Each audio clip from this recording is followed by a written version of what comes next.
जी, ओम नमः सिद्धेभ्य। गोष्ठी की श्रृंखला में अभी द्वितीय गोष्ठी हमारी यहाँ से संपन्न होने जा रही है, जिसका मूल विषय है अनियोगों का स्वरूप। इसके पहले एक गोष्ठी हो गई है। वैसे वास्तव में देखा जाए तो ये वाली गोष्ठी सबसे पहले होनी चाहिए थी, लेकिन वो क्रम थोड़ा भंग हुआ। तो फिर भी अनियोगों का स्वरूप मतलब हमने ऐसा विचार किया कि एक साथ 4-5 गोष्ठी रख के और चारों अनियोगों की गोष्ठी रख के अनियोगों पर विशेष चर्चा की जाए।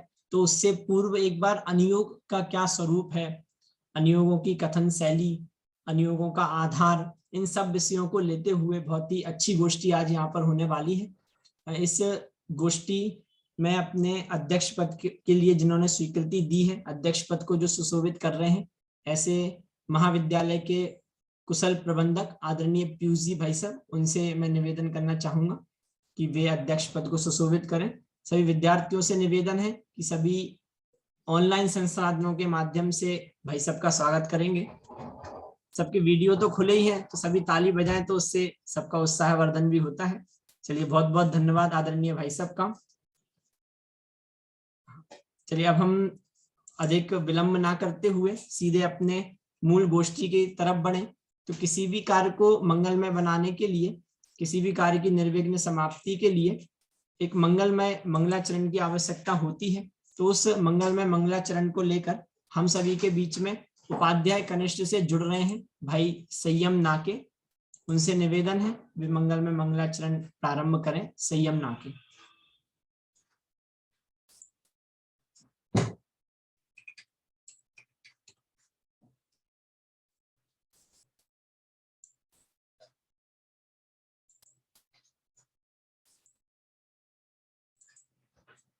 भाई आप अनम्यूट करें पहले अपने आप को। हाँ, प्रारंभ करें। ओम नमः सिद्धेभ्य। सभी मंगलाचरण के लिए हाथ जोड़ लीजिए। नमो अरिहंतानम, नमो सिद्धानम, नमो आयरियानम, नमो वज्रायानम, नमो लोवे सवसानम, मोक्ष मार्गस्य नेतारं वेत्तारं कर्मभूव्रतां ज्ञातारं विश्वतत्त्वानां वन्दे तद्गुणलब्धये, वन्दे तद्गुणलब्धये। अन्योन्यमतिरिक्तं यदा तच्च विना च विपरीता निस्संदेहं वेदा यदा हुस्तुच्च ज्ञानगमिना, यदा हुस्तुच्च ज्ञानगमिना। जय जिनेन्द्र। बहुत ही अच्छा मंगलाचरण प्रस्तुत किया भाई संयम नाकी ने। अब मैं प्रथम वक्ता के रूप में बुलाना चाहूंगा भाई अरिहंत जैन को, जिनका विषय है अनियोगों का आधार। इसके बाद तैयार रहे भाई धीरज पाटिल। अभी आए भाई अरिहंत जैन।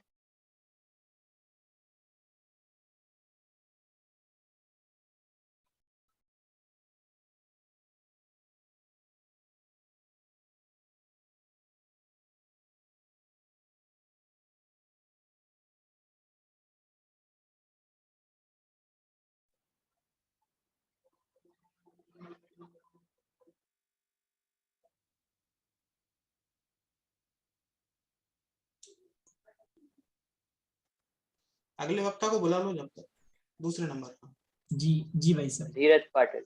अभी आए भाई धीरज पाटिल, जिनका विषय है प्रथमानुयोग का स्वरूप व व्याख्यान विधान। भाई धीरज।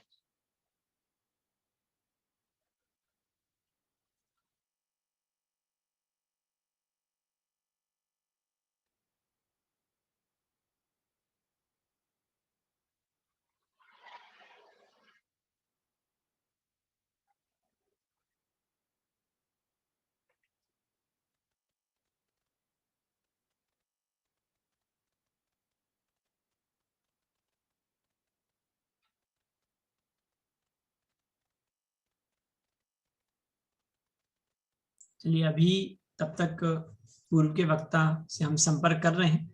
तब तक हमारे बीच में आकाश जैन कोटा से वे उपस्थित हैं।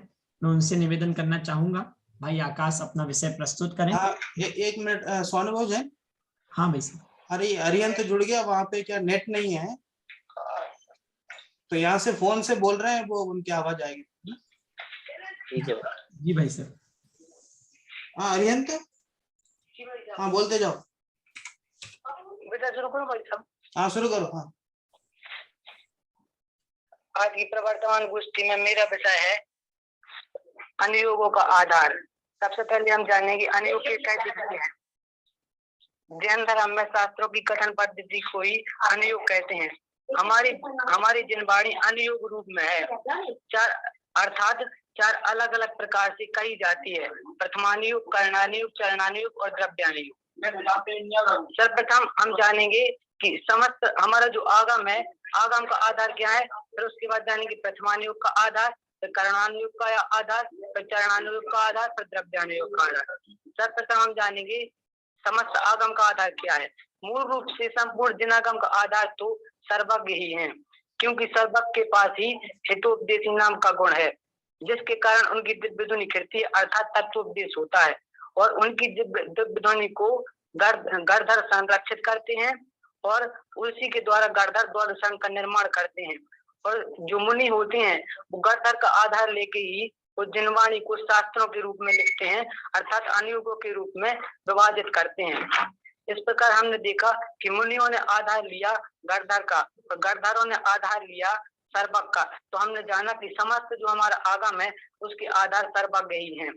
अब हम जानेंगे प्रथमानुयोग, करणानुयोग, चरणानुयोग का और द्रव्यानुयोग का अपना अपना क्या आधार है। सर्वप्रथम सबसे पहले जो हमारी जिनवाणी थी वह शुरुआत से ही अनुयोगों में नहीं थी। एक बार धीरे धीरे जैसे जैसे कम जीव के व्यक्ति होने, कम ज्ञान के जीव होने लगे, वैसे वैसे हमारी जिनवाणी को अनुयोग के रूप में लिखा जाने लगा, क्योंकि जिससे जीवों को धर्म में लगने में आसानी हो। सबसे पहले प्रथमानुयोग का आधार क्या है। महापुरुषों के जीवन के आधार पर ही प्रथमानुयोग खड़ा हुआ। इसमें तीर्थंकर चक्रवर्ती राजा महाराजाओं की कथाओं के आधार पर ही जीव को धर्म में लगाया जाता है। इस प्रकार प्रथमानुयोग का आधार है। प्रथमानुयोग के प्रमुख ग्रंथ हैं हरिवंश पुराण, पद्म पुराण, उत्तर पुराण, महापुराण आदि। अब चर्चा करते हैं करणानुयोग का क्या आधार है। गणित और भूगोल के आधार पर ही करणानुयोग का निर्माण हुआ। करणानुयोग के अपर नाम है गणितानुयोग और लोकानुयोग। गणितानुयोग कैसे, क्योंकि जीवों की आयु, संख्या व कर्मों की स्थिति गणित के बिना ज्ञात नहीं होती, इसलिए इसे गणितानुयोग भी कहते हैं। और लोकानुयोग कैसे, क्योंकि इसमें 3 लोक संबंधी भूगोल की चर्चा है कि 3 लोक का आयतन 343 राजू का है। इसमें 14 राजू ऊपर की ओर है, 7 राजू गहरा है, बीच में एक मध्य लोक है, ऊपर ऊर्ध्व लोक है, नीचे अधोलोक है। इस प्रकार इसमें भूगोल और गणित की भी चर्चा होती है, इसलिए गणित और भूगोल के आधार पर करणानुयोग खड़ा हुआ। अब चर्चा करते हैं चरणानुयोग की। चरणानुयोग आचरण के आधार पर खड़ा हुआ है। इसमें श्रावक और मुनि धर्म का आचरण बताया जाता है कि श्रावकों को क्या कार्य करना चाहिए, मुनियों को क्या करना चाहिए, क्या नहीं करना चाहिए, उनके क्या कर्तव्य हैं, व्रताधिक, इन सब की को बताया जाता है। और इसको पढ़ने से हमें चारित्र की प्रेरणा मिलती है। चरणानुयोग के प्रमुख ग्रंथ हैं मूलाचार, रत्नकरण, श्रावकाचार, प्रवचनसार, पुरुषार्थ सिद्धोपाय आदि। अब चर्चा करते हैं द्रव्यानुयोग की। द्रव्यानुयोग का आधार क्या है। वेद विज्ञान के आधार पर ही द्रव्यानुयोग खड़ा हुआ है, जिसमें 7 तत्व, 6 द्रव्य, 9 पदार्थ, मार्ग, गुणस्थान आदि की चर्चा चलती है। इसमें यही बताया जाता है कि एक द्रव्य दूसरे द्रव्य का कर्ता नहीं है और हमारी जो अनादि से भूल चल रही है 7 तत्व संबंधी, उसका भी निराकरण इसी अनुयोग में किया जाता है। द्रव्यानुयोग के प्रमुख ग्रंथ हैं समय सार, नियम सार, इष्टोपदेश, समाधि शतक आदि। इस प्रकार हमने समस्त चारों अनुयोगों का आधार जाना और चारों ही अनुयोग विचरागता के पोषक हैं और वह मुक्ति की ओर हमें ले जाते हैं। हम सब चारों ही अनुयोग का बराबर अध्ययन करें और इसी मंगल भावना के साथ सभी को सादर जय हिंद। हाँ, अभी ऐसी परिस्थिति बनी कि मतलब उनको जुड़ने में परेशानी हुई, फिर भी घबराए नहीं और बहुत ही अच्छी शैली में और बहुत ही व्यवस्थित रूप से उन्होंने अपने विषय को प्रस्तुत किया। उपाध्याय कनिष्ठ में होते हुए भी विषय को इतने अच्छे से प्रस्तुत किया, पहले से ही बहुत तैयारी भाई ने की थी। बहुत बहुत धन्यवाद अरिहंत को, जिन्होंने अपना इतना अच्छा विषय प्रस्तुत किया। अब हमारे बीच में प्रथमान योग का स्वरूप व व्याख्यान विधान इस विषय को लेकर उपाध्याय कनिष्ठ से ही आ रहे हैं भाई धीरज पाटिल। हाँ, वे उनसे निवेदन है वे आए और अपना विषय प्रस्तुत करें। आगामी क्रम में तैयार रहें रोहन नरे, जिनका विषय है कर्णान योग का स्वरूप व व्याख्यान विधान। अभी भाई धीरज। आदरणीय अध्यक्ष महोदय, निर्णायक गण एवं सभा में उपस्थित सभी साधर्मियों को मेरा शुद्धात्मा वंदन। आज की प्रवर्तमान गोष्ठी अनुयोगों का स्वरूप, इसमें मेरा प्रतिपाद्य केंद्र बिंदु है प्रथमान योगों का स्वरूप एवं व्याख्यान व विधान। सर्वप्रथम हम जानते हैं कि प्रथमान योग किसे कहते हैं। जिन शास्त्रों में महापुरुष के जीवन की कथाओं के माध्यम से संसार की विचित्रता तथा पुण्य पाप के फल को बताया जाता है और अंत में वितरागता की ओर ले जाता है, उन्हें प्रथमान योग कहते हैं। इसी को कहते हुए आचार्य समंत भद्र स्वामी लिखते हैं, प्रथमान योग मर्थाख्यानम चरितम पुराणम अपि पुण्यम बोधि समाधि निधानम बोधि समीचीनम, अर्थात सम्यक श्रुत ज्ञान परमार्थ के विषय का कथन करने वाले एक पुरुष, आश्रित कथा तथा 63 शाला का पुरुष संबंधी कथा रूप पुण्यवर्धक बुद्धि और समाधि के निदान को प्रथमान योग कहते हैं। प्रथमान योग के उदाहरण कुछ इस प्रकार है। पद्म पुराण, हरिवंश पुराण, 24 तीर्थंकर महापुराण, श्रीपाल चरित्र आदि। अब प्रथमान योग व्याख्यान विधान करते हुए आचार्य कल्प पंडित टोडरमल जी मोक्ष मार्ग प्रकाशक के 8वें अधिकार में लिखते हैं कि प्रथमान योग जो मूल कथाएं हैं वे तो जैसी है वैसे ही निश्चित रूप करते हैं तथा उनमें प्रसंगोप्राप्त व्याख्यान होता है। वह कोई जो का त्यों होता है, कोई ग्रंथकर्ता के विचार अनुसार होता है, परंतु प्रयोजन अन्यथा नहीं होता।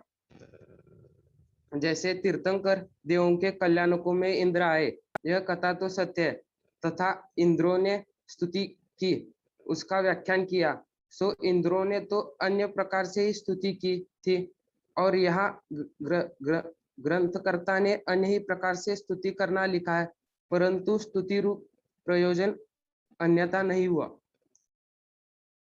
तथा प्रथमान योग में उपचार रूप किसी धर्म का अंग होने पर संपूर्ण धर्म हुआ कहते हैं। जैसे जिन जीवों की शंका कांक्षाधिक नहीं हुए उनको सम्यक हुआ कहते हैं, परंतु किसी एक कार्य में शंका कांक्षा न करने से ही तो सम्यक्त्व नहीं होता। सम्यक तो तत्व श्रद्धान होने पर होता है, परंतु निश्चय सम्यक्त्व का तो व्यवहार सम्यक्त्व में उपचार किया और व्यवहार सम्यक्त्व के किसी एक अंग में संपूर्ण व्यवहार सम्यक्त्व का उपचार किया। इस प्रकार प्रथमान योग में उपचार द्वारा सम्यक हुआ कहते हैं। प्रथमान योग का व्याख्यान विधान नयों की अपेक्षा देखा जाए तो जहाँ जिसकी मुख्यता हो वहाँ उस नय का कथन होगा। प्रथमान योग में जिसकी मुख्यता हो उसी का पोषक करते हैं। जैसे किसी ने उपवास किया, उसका तो फल अल्प था, परंतु उसे अन्य धर्म परिणमित की विशेषता हुई, इसीलिए विशिष्ट उच्च पद की प्राप्ति हुई। वहां उसको उपवास की का फल निरूपित करते हैं। प्रथमान योग से कोई धर्म बुद्धि से अनुचित कार्य करे उसकी भी प्रशंसा करते हैं।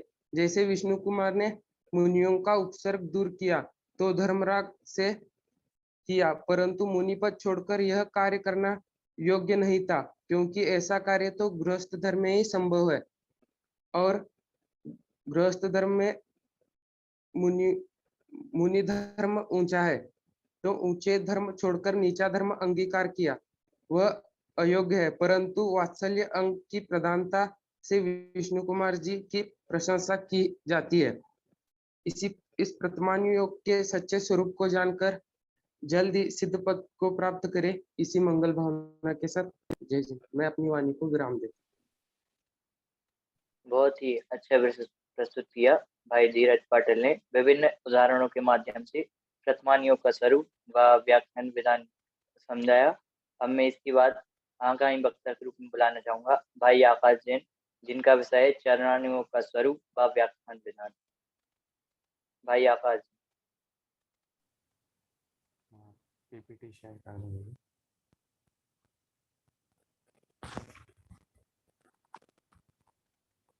ओम नमः, आवाज आ रही? हेलो। हाँ आ रही है, आ रही है, आ रही है। ओम नमः सिद्धेभ्य।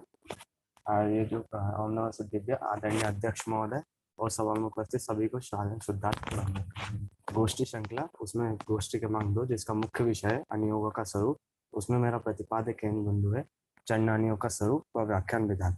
तो इसको हम 3 पॉइंट से समझेंगे। पहला स्वरूप, फिर चंडानियों की कुछ विशेषताएं और फिर व्याख्यान विधान। तो चंडानियों का तो अभी तक हम जान चुके हैं कि जो जिनवाणी के कथन करने की शैली है वो 4 प्रकार से कही है, प्रथमानियोग, कर्णानियोग, चरणानियोग और द्रव्यानियोग। उसमें चरणानियोग का स्वरूप समझते हैं। तो चरणानियोग, ये इसमें एक चरण शब्द है जिसका अर्थ होता है चरण अर्थात आचरण। तो जो सागर और अंगार अर्थात शावक और मुनि के आचरण से संबंधित वर्णन करता है उसको चरणानियोग कहते हैं, ये सामान्य रूप से। फिर विशेष रूप से जाने तो आचार्य समन्वत स्वामी रत्नकंठ शापकाचार्य के 45वें श्लोक में लिखते हैं, ग्रह में ध्यान आराणाम चारित्रोत्पत्ति वृद्धि रक्षांगम चरणानियोग संयम सम्यक ज्ञानम विजानाति। अर्थात ग्रह में आसक्त है बुद्धि जिनकी, ऐसे गृहस्थ ग्रह से विरक्त होकर ग्रह के त्यागी अंगार अर्थात यति, उनका चारित्र रूप जो सम्यक आचरण, उसकी उत्पत्ति वृद्धि और रक्षा का अंग अर्थात कारण, ऐसे चरणानियोग सिद्धांत को सम्यक ज्ञान ही जानता है। अर्थात जो मुनि और गृहस्थ के चारित्र की वृद्धि, उत्पत्ति और रक्षा में कारण हो उसको चरणानियोग जानना चाहिए। और द्रव्य संग्रह में भी आचार्य लिखते हैं, उपासका ध्यानादौ शावक धर्मम आचरणादौ यति धर्मम च यत्र मुख्यत्वेन कथ्यते स चरणानियोग वर्ण्यते। अर्थात उपासका ध्यान आदि में शावक का धर्म और मूलाचार भगवती आराधना आदि में यति का धर्म जहाँ मुख्यता से कहा गया हो वह चरणानियोग कहा जाता है। चरणानियोग के कुछ उदाहरण है, रत्नकंठ शापकाचार्य, अष्टपाहुत, संयम प्रकाश, पुरुषा सिद्ध उपाय, सागर धर्म अहमद, अनगार धर्म आदि कई और भी ग्रंथ है जो चरणानियोग की शैली में लिखे हैं। फिर इस द्वितीय बिंदु की तरफ बढ़ते हैं, विशेषताएं। तो सबसे पहले इसमें स्थूल बुद्धिगोचर कथन होता है। स्थूल बुद्धिगोचर कथन क्यों? क्योंकि जिस प्रकार से जीव को समझ में है उस प्रकार से वर्णन चरणानियोग में होता है। फिर चर्या विधि और चारित्र्य शुद्धि का वर्णन, ये मुनि और गृहस्थ के जो आचरण होता है, चर्या विधि होती है और चारित्र्य शुद्धि, उसका मुख्यता से वर्णन होता है। फिर सुभाषित और नीति शास्त्रों की पद्धति और भी कई साधन होते हैं, जिस प्रकार से जीव धर्म में लगे उस प्रकार से चरणानियोग में वर्णन होता है। और मुख्य प्रयोजन सबका कल्याण, ये पंडित टोडरमल जी ने बहुत हाईलाइटेड करा इस पॉइंट को कि श्री गुरु सबका कल्याण चाहते हैं, जिस प्रकार से संभव श्री गुरु उस प्रकार से उपदेश देकर सबका कल्याण चाहते हैं। अब हम अपने तीसरे बिंदु की ओर बढ़ते हैं, व्याख्यान विधान। तो व्याख्यान विधान में पहला पॉइंट है बुद्धि गोचर और व्यवहार न्याय की प्रधानता से वेदादि रूप निरूपण। तो इसमें 2 शब्द हैं इस पर, बुद्धि गोचर और व्यवहार न्याय। तो बुद्धि गोचर क्यों कहा? क्योंकि बुद्धि गोचर इसलिए कहा क्योंकि जीव बहुत सारे हैं, कुछ निचली अवस्था में, कुछ ऊंची अवस्था में जीव है। तो जीव जिस प्रकार से धर्म का आचरण कर सके, उसकी बुद्धि में जिस प्रकार धर्म का प्रवेश संभव हो, उसके लिए यहाँ पे बुद्धि गोचर शब्द कहा। और व्यवहार न्याय की प्रधानता क्यों? व्यवहार न्याय की प्रधानता इसलिए कि चरणानियोग में भी मुख्य धर्म तो निश्चय रूप ही बताया। निश्चय धर्म विकल्प से रहित होता है, इसलिए वहां कुछ ग्रहण त्याग नहीं कर सकते। इसलिए वहां पे धर्म विरोधी कार्यों को छुड़ाने और धर्म साधन आदि कार्यों को ग्रहण करने का उपदेश व्यवहार न्याय से दिया जाता है, इसलिए चरणानियोग में व्यवहार न्याय की प्रधानता वहां पे करी। फिर दूसरे बिंदु, तो इसमें भी तो 2 प्रकार का उपदेश, जो वो व्यवहार न्याय से उपदेश दिया जाता है वो भी 2 प्रकार से दिया जाता है, एक व्यवहार उपदेश और एक निश्चय सहित व्यवहार उपदेश। तो व्यवहार उपदेश किसको देते हैं? तो जो जीव कर्म, जिनमें कर्म की प्रबलता पाई जाती है, जो निश्चय मोक्ष मार्ग को प्रकट नहीं कर सकते हैं और निश्चय मोक्ष मार्ग को प्रकट नहीं कर सकते, जिनको निश्चय का ज्ञान नहीं होता, और उपदेश अगर कोई उपदेश भी दे तो भी निश्चय का ज्ञान नहीं होता, जो परंपरा से दुख को ही प्राप्त करते हैं, ऐसे जीवों को व्यवहार का उपदेश दिया जाता है। क्यों? क्योंकि वो उस दुख को छोड़कर सुगति में लगे, ऐसा वहां प्रयोजन होता है, इसलिए उनको व्यवहार का उपदेश देते हैं।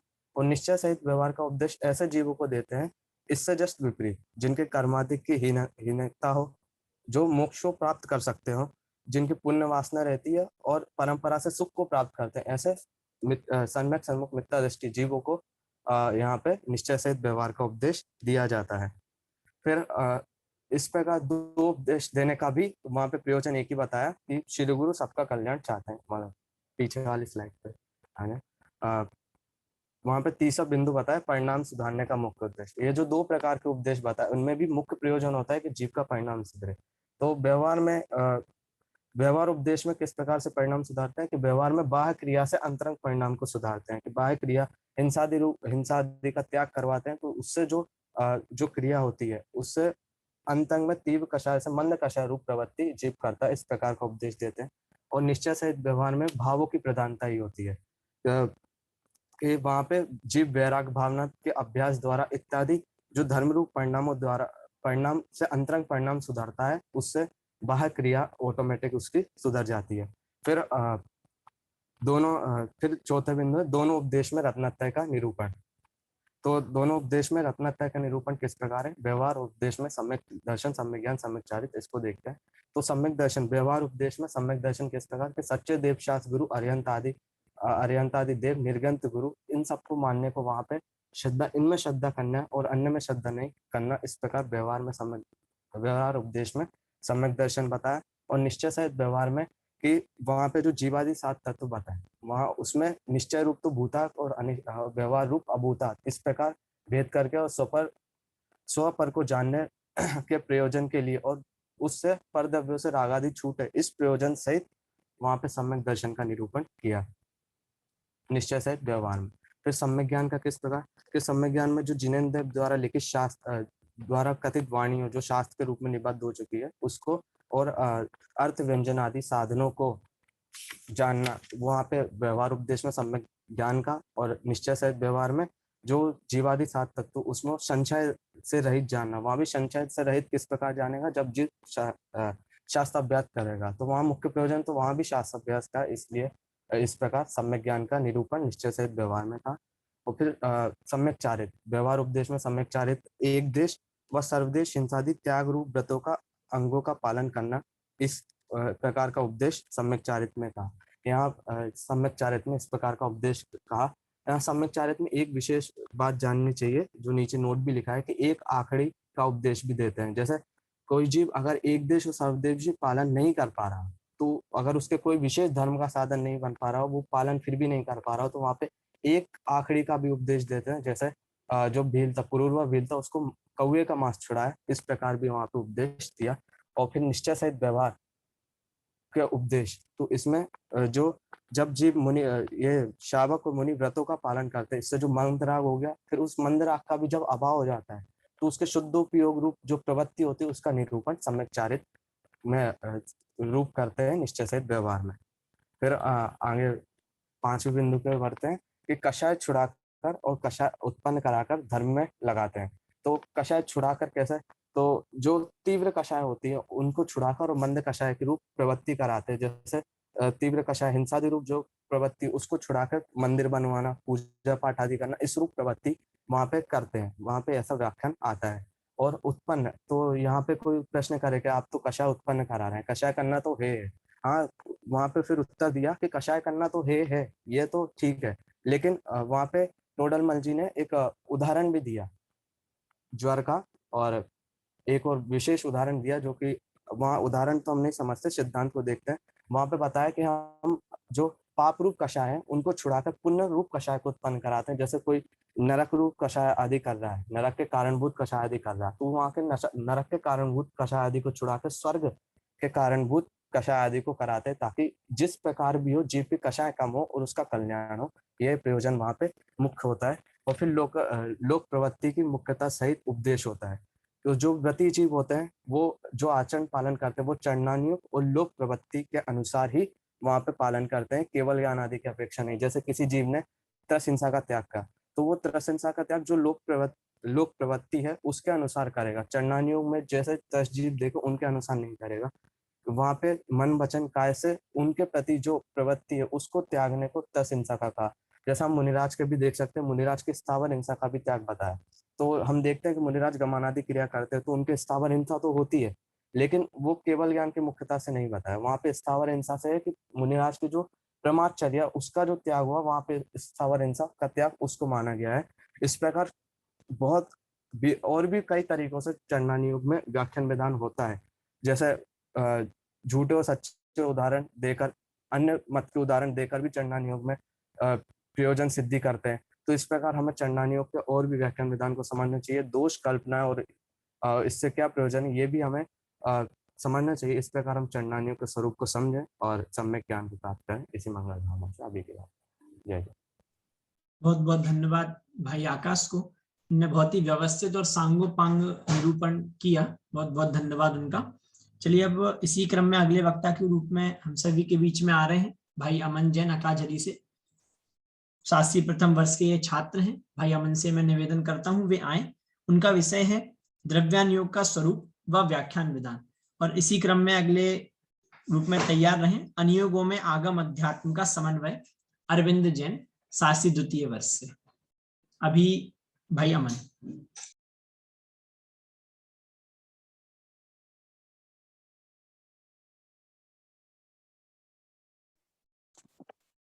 ओम नमः सिद्धिभ्य। आदरणीय अध्यक्ष महोदय एवं समस्त श्रोताओं को मेरा सादर जय हिंद। आज की मेरी वर्तमान गोष्ठी में मेरा विषय है द्रव्य का स्वरूप व द्रव्य का व्याख्यान का विधान। इसको हम दो प्रतिपाद केंद्र बिंदुओं के माध्यम से समझेंगे। पहला प्रतिपाद केंद्र बिंदु रहेगा द्रव्य का स्वरूप, दूसरा रहेगा द्रव्य का व्याख्यान का विधान। पहला द्रव्य का स्वरूप। श्री रत्नकर्ण साहब का चार्जी में आचार्य संबंध जी कहते हैं, जीवा जीव सुतत्वे पुण्या पुण्य च बंधु मोक्षौ च त्रिगुण योग दीपे शुद्ध विद्यालोके मां तनुते। जो द्रव्य योग दीपक है वह जीव और जीव इन दोनों द्रव्य तत्वों को तथा बंध तथा पुण्य पाप को तथा बंध मोक्ष को भाव शुद्ध रूप सम्यक ज्ञान के प्रकाश के द्वारा जैसा जिनका स्वरूप है वैसा प्रकाशित करता है, वह द्रव्य का स्वरूप कहलाता है। अब हम समझेंगे द्रव्य का व्याख्यान का विधान। मोक्ष मार्ग प्रकाशक में टोटामल जी 8वें अधिकार में कहते हैं, जीवों के जीवादि द्रव्यों का यथार्थ सिद्धांत जिस प्रकार हो उस प्रकार विशिष्ट हेतु यहाँ दृष्टांत का निरूपण करते हैं, क्योंकि इसमें यथार्थ सिद्धांत करने का प्रयोजन है। भायदापि जीवादि वस्तु अभेद है अथवा इसमें प्रमाण निर्णय का भी उपदेश देते हैं, तथा द्रव्य युग में निश्चय अध्यात्म उपदेश की प्रधानता हो वहां व्यवहार धर्म का निश्चित करते हैं। जो जीव आत्मानुभव का उपाय नहीं करते, वहां क्रियाकांड में मगन है, उनको वहां से उदास करके आत्मवादी में लगाने को व्रतशील संयम आदि का हीनपना प्रकट करते हैं। वहां ऐसा नहीं जान लेना कि इनको छोड़कर पाप में लगना है, क्योंकि उस उपदेश का प्रयोजन असुभ में लगने का नहीं है, शुद्ध उपयोग में लगने का है। वहां शुद्ध उपयोग का निषेध करते हैं। पर यहाँ कोई प्रश्न करे कि यहाँ कोई कहे कि यहाँ कोई प्रश्न करता है या कोई कहे कि अध्यात्म शास्त्र में पुण्य पाप समान कहे गए हैं, इसलिए शुद्धोपयोग हो तो भलाई है, ना हो तो पुण्य में लगे या पाप में लगे। नहीं, जैसे शुद्ध जाति की अपेक्षा जाट चांडाल समान कहे, परंतु चांडाल से जाट कुछ उत्तम है, जाट कुछ उत्तम है, इसलिए वह अस्पर्श है और यहाँ स्पर्श है। इसलिए इसी प्रकार बंद करने की अपेक्षा पुण्य पाप समान कहे गए हैं, परंतु पाप से पुण्य कुछ भला है, वह तीव्र कसा है और यह मंद कसा है। इसलिए पुण्य छोड़कर पाप में न लगना युक्त नहीं है। तथा जो जीव जिनमें भक्ति आदि कार्यों में मगन है, उनको आदि शुद्ध आदि करने को देह में मंदिर आदि में नहीं है इत्यादि उपदेश देते हैं। उसका प्रयोजन ऐसा नहीं है कि भक्ति छोड़कर भोजन आदि में अपनी को सुखी करना है, क्यों भोजन आदि अपने सुखी करना है। उसका उद्देश्य तो शुद्ध उपयोग में लगने का है, शुद्ध उपयोग में लगने का है। इसी प्रकार 100 पर सिद्धांत का होने पर सम्यक आदि का निरूपण करते हैं, बुद्धि अपेक्षा से निरूपण करते हैं, वहां दोष निरूपण करते हैं। वहां सूक्ष्म भावों की अपेक्षा गुण आदि में सम्यक आदि का निरूपण कर्ण युग में पाया जाता है तथा द्रव्यमान युग में परमात्मा कहे हुए तत्ववादी को असत्य बतलाने के अर्थ असत्य बतलाने का अर्थ निषेध करते हैं। वहां दोष बुद्धि नहीं जानना है, उनको असत्य बतलाकर सत्य सिद्ध करने का प्रयोजन करना है। इसी प्रकार अनेक प्रकार से द्रव्यमान योग का व्याख्यान का विधान है। इस प्रकार चारों अनियोग के व्याख्यान का विधान किसी ग्रंथ में एक अनियोग की, किसी में 2 अनियोग की, किसी में 3 अनियोग की, किसी में 4 अनियोग की प्रधानता सहित व्याख्यान होता है। हमें जैसा संभव हो वैसा समय लेना चाहिए। इसी प्रकार हम असत सिद्धांत छोड़कर सत सिद्धांत अपनाएं, जल्द मोक्ष रास्ते की प्राप्ति करें। इसी मंगल भावना साथ सभी को सादर जय। बहुत ही अच्छा विषय प्रस्तुत किया भाई अमन जैन ने। अब मैं आगामी वक्ता के रूप में बुलाना चाहूंगा भाई अरविंद जैन, जिनका विषय है अनुयोगों में आगम अध्यात्म का समन्वय। आगे के क्रम में तैयार हैं भाई संवेग जैन। अभी अरविंद जैन। ओम नमः सिद्धेभ्यः। आदरणीय अध्यक्ष महोदय एवं उपस्थित सभी को सादर शुद्धात्म वंदन। प्रवर्तमान गोष्ठी का विषय है अनुयोगों का स्वरूप, जिसमें मेरा प्रतिपाद्य केंद्र बिंदु है अनुयोगों में आगम अध्यात्म का समन्वय। आगम अर्थात क्या? आगम अर्थात जिनवाणी। जिनवाणी अर्थात क्या कि जिनेंद्र भगवान के द्वारा जो कही गई वाणी है उसको जिनवाणी कहते हैं और उसी को आगम कहते हैं। आगम के संबंध में आचार्य माणिक्य नंदी ने परीक्षा मुख में भी लिखा है। वो 3रे अध्याय में कहते हैं कि आप्त वचनादि निबंधनम अर्थ ज्ञानम आगमः, मतलब कि आप्त के वचनों का जो निबंध है, ऐसा आप्त के द्वारा जो कहे गए वचन है उनको आगम कहते हैं। और अध्यात्म के संदर्भ में अध्यात्म अर्थात क्या? अधि प्लस आत्म। अधि मतलब चारों ओर से और आत्म मतलब आत्मा की मुख्यता, मतलब जहां पर चारों ओर से आत्मा की ही मुख्यता हो उसे अध्यात्म कहते हैं। तो इस प्रकार से हमने जाना कि आगम और अध्यात्म ये 2 भिन्न भिन्न चीजें क्या होती हैं। अब हम देखते हैं कि अनुयोगों में आगम और अध्यात्म का समन्वय किस प्रकार से है। तो आगम में तो हमने अभी पिछले वक्ताओं द्वारा देख लिया कि कौन से अनुयोग में कैसा विधान होता है अथवा किस अनुयोग का क्या स्वरूप होता है, ये आगम की दृष्टि से। अब हम अध्यात्म की दृष्टि से देखते हैं। तो जब भी चर्चा चली द्रव्यानुयोग की तो उसकी हम परिभाषा में पढ़ते हैं कि जहाँ पे 7 तत्व 6 द्रव्य अथवा की मुख्यता हो तथा अध्यात्म और न्याय शास्त्र की मुख्यता होती है उसको द्रव्यानुयोग कहते हैं। तो एक तो अध्यात्म की बात हमें द्रव्यानुयोग में सुनने मिलती है, और इसके अलावा जब मुख्य रूप से चर्चा की जाए तो कहा जाता है कि कथा की मुख्यता, आचरण की मुख्यता, गणित की मुख्यता और अध्यात्म की मुख्यता। तो इसमें भी अध्यात्म की बात आती है। तो मुख्य रूप से सबका मानना क्या होता है कि जो अध्यात्म है वो मात्र द्रव्यानुयोग में है अथवा द्रव्यानुयोग का उद्देश्य ही मात्र अध्यात्म है, परंतु ऐसा नहीं है। अध्यात्म जो है वो चारों अनुयोगों में समान रूप से कहने में आता है, मतलब चारों ही अनुयोग अध्यात्म से सराबोर हैं। देखते हैं हम किस प्रकार से हैं। तो सबसे पहली अपेक्षा उसमें क्या है कि सबसे पहली तो यही है कि जो द्रव्यानुयोग है वो चारों अनुयोगों में सबसे श्रेष्ठ माना जाता है, अथवा निचली दशा में कहा जाए, ऐसा कहा जाए कि कल्याण करने की अपेक्षा से तो वो द्रव्यानुयोग ही कार्यकारी है और वह द्रव्यानुयोग अध्यात्ममय है और वह द्रव्यानुयोग ही सबसे श्रेष्ठ है। तो हम कह सकते हैं कि अन्य बाकी के 3 अनुयोग भी अध्यात्ममय होने चाहिए। और दूसरी अपेक्षा ये कि जो चारों अनुयोग हैं वो किस प्रकार से अध्यात्ममय है वो मैं आपको यहाँ से बताता हूँ क्रमशः। तो सबसे पहले आता है प्रथमानुयोग। तो प्रथमानुयोग अर्थात क्या? प्रथमानुयोग में महापुरुषों के जीवन का चरित्र चित्रण किया जाता है, महापुरुषों की घटनाओं का वर्णन होता है। तो महापुरुष जो होते हैं उनकी महान पुरुषता वो कैसे होती है, तो वो भी अध्यात्म से ही गुजर के होती है। वो कैसे, वो मैं आपको बताता हूँ कि जो महापुरुष होते हैं जैसे तीर्थंकर आदि अथवा चक्रवर्ती आदि सम्यक दर्शन आदि से सहित होते हैं, तो ये जो पदवी उनकी होती है महापुरुषपना, वो अध्यात्म से होकर ही गुजरता है। क्योंकि जब तक आत्मा की बात नहीं होगी, आत्मा के ऊपर दृष्टि नहीं होगी, तब तक वो महापुरुषपना प्राप्त नहीं हो सकता है। और जब तक महापुरुषपना प्राप्त नहीं हुआ तब तक हम कैसे कह सकते हैं कि वो प्रथमानुयोग है। और इसके अतिरिक्त ये भी कहा जाता है कि अंत में वीतरागता को हित कर बताया जाए। तो अंत में जो वीतरागता को हित कर बताया है वह भी हम अध्यात्म के बलबूते पे ही वीतरागता को हित कर बताते हैं। तो हम मान सकते हैं कि सर्व प्रकार से प्रथमानुयोग में अध्यात्म का विधान किया जाता है। इसके बाद आते हैं कर्णानुयोग पे। तो कर्णानुयोग में किस प्रकार से हम देखते हैं। कर्णानुयोग में क्या आता है, मुख्य रूप से गणित की मुख्यता होती है, कर्म सिद्धांत, तीन लोक आदि का वर्णन, इसमें अत्यंत सूक्ष्म दृष्टि का वर्णन होता है।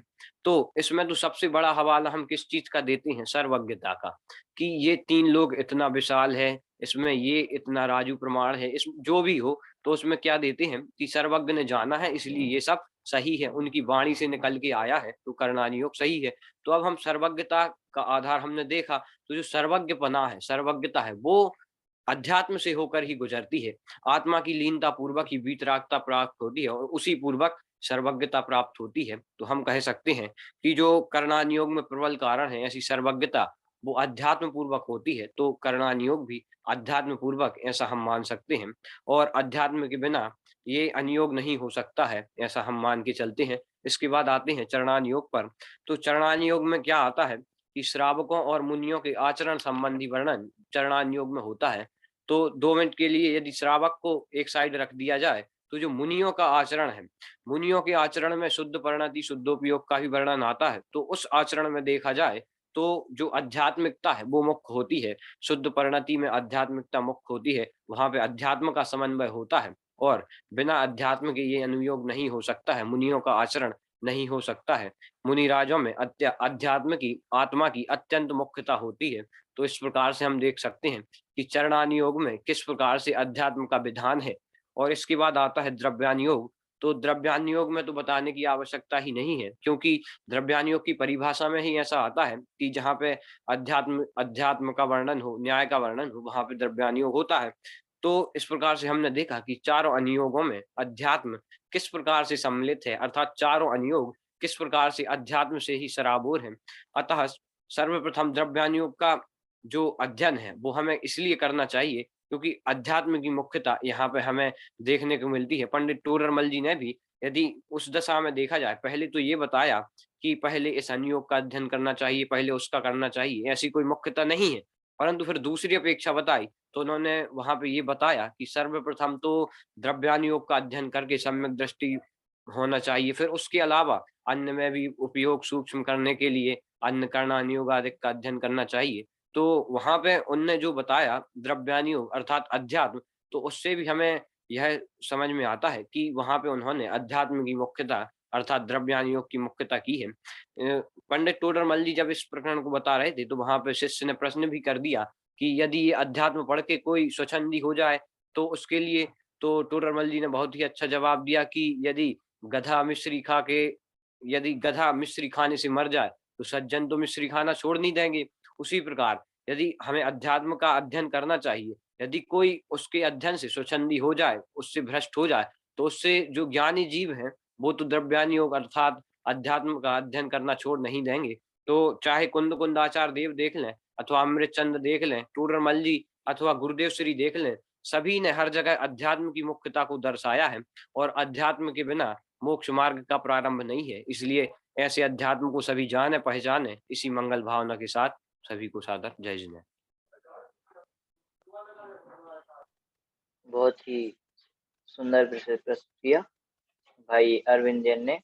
अब मैं आगामी वक्ता के रूप में, तात्कालिक वक्ता के रूप में बुलाना चाहता हूँ भाई आशुतोष जी को, जिनका विषय है चारों अनुयोगों में स्यादवाद।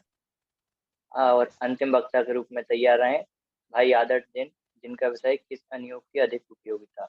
अभी आए भाई आशुतोष। आवाज आ रही है?